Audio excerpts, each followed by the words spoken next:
going on, my fellow TCG addicts? Today we have an updated spicy set 10 deck profile for Surge Broly. Now, a lot of people are familiar with what Surge Broly does, but for those of you that don't, on his front side, whenever you combo with a red or green card, you draw a card once per turn. You can Surge Awaken anytime by putting 2 cards underneath him, 1 red, 1 green, drawing 2 cards, and untapping 2 energy to become Broly Surge Brutality.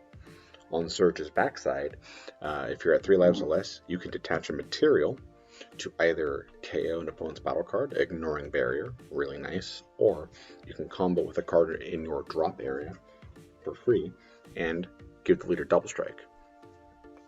This makes Surge Broly a really flexible leader that can be built a lot of different ways, whether low to the ground or more aggressive, or more of a mid-range style. This deck is closer to mid-range. To start us off, we run a playset of Broly, Swift Executioner. He's a 20k crit threat that can be played with an active battle for just a red and a green. When he comes into play, we take a card out of our opponent's hand, then we take a card from our life, and then we neg an opponent's battle card 10k. Really, really flexible card. We have a way to give him double strike later in the deck, make him a 20k double strike critical threat, big damage. He just kind of does everything. He's an easy 4-0. Next, we run a Dormant Legend package with 4 copies of Sun Goten, Strong of Heart. When he's comboed, you look through your deck and you find a red field card that costs 2. For us, that's Dormant Legend.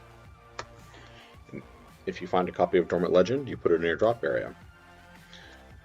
If you do that successfully, you untap 1 of your energy, which makes him a 0/10. That's both red and green, really important for our rivals.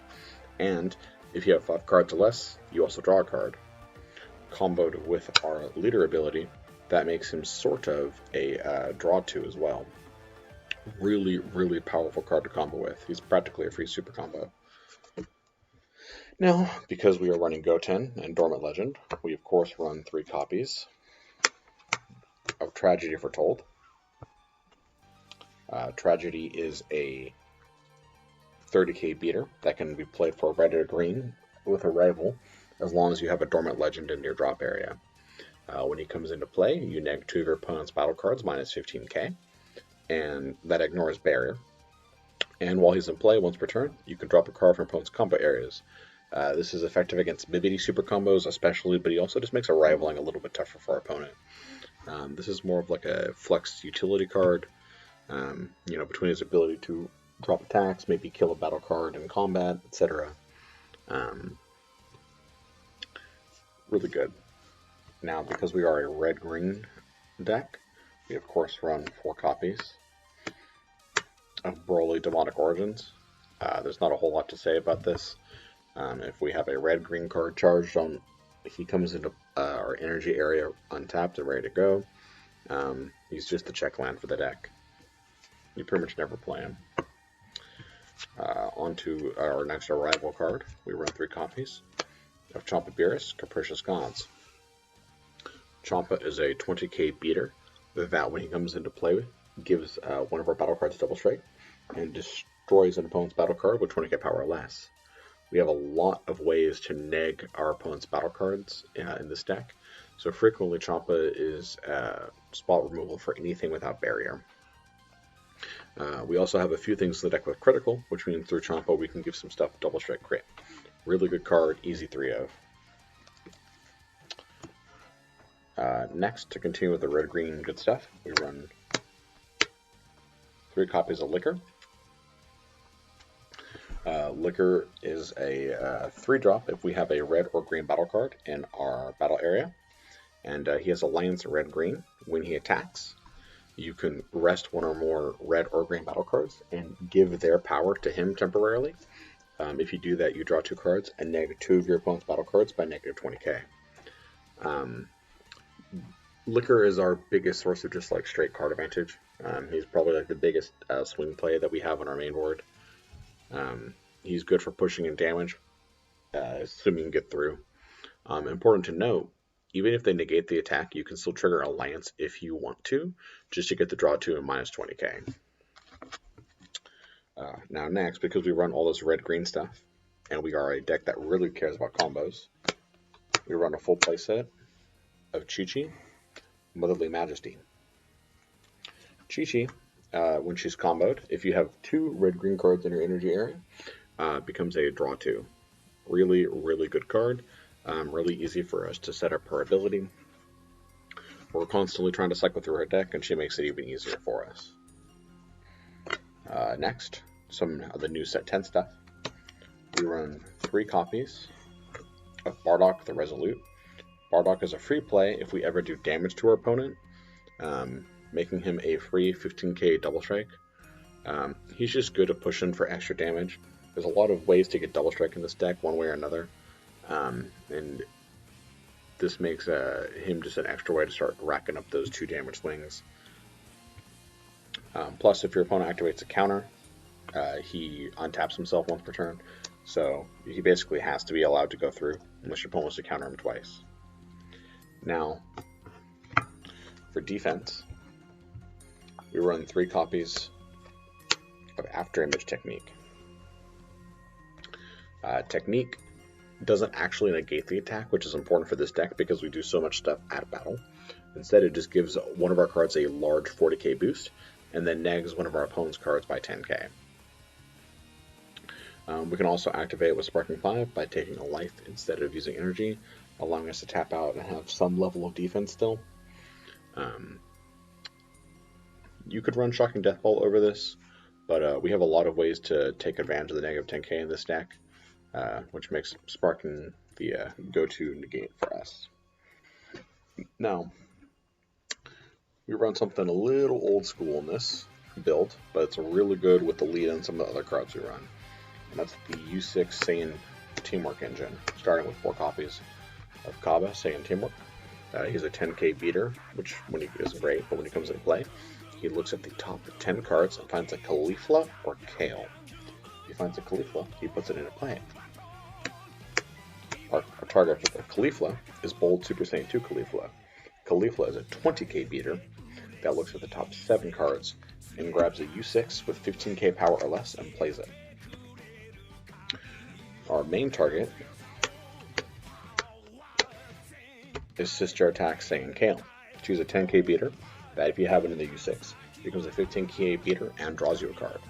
And in addition to the card advantage you get on board, this is a way to get cards back in your hand, because Surge Broly doesn't really draw cards, he cycles cards. It's very hard to actually grow your hand size in this deck, and Kale helps with that a bit. Now, if you fail to find Kale, you have 2 copies of Impeccable Super Saiyan Kaba. Kaba is a 15k beater that becomes 20k when he attacks if your leader is a Red Saiyan. His attack can't be negated, and he can attack battle cards in active mode. This makes Kaba a sort of really powerful spot removal. You can play out your chain, swing with Kaba, combo something for free, and your opponent have to try to get out of like a 25 or 30k swing, and if they don't, they're going to lose, whatever random, probably important barrier piece they have hiding on the table. Now, to make this engine more consistent, we run a couple of unisons. The main one that makes this engine better is Golden Frieza, Unison of Malice. Frieza plus lets you draw a card, and then put a card on top of your deck, and then this card gets critical. Now what's important here is about the bit where you put a card back on top. There's 2 main ways to abuse that in this deck. The first is with Kaba and Kalifa. You can draw a card off Frieza, put Kalifa on top, and make Kaba guaranteed, which is really cool.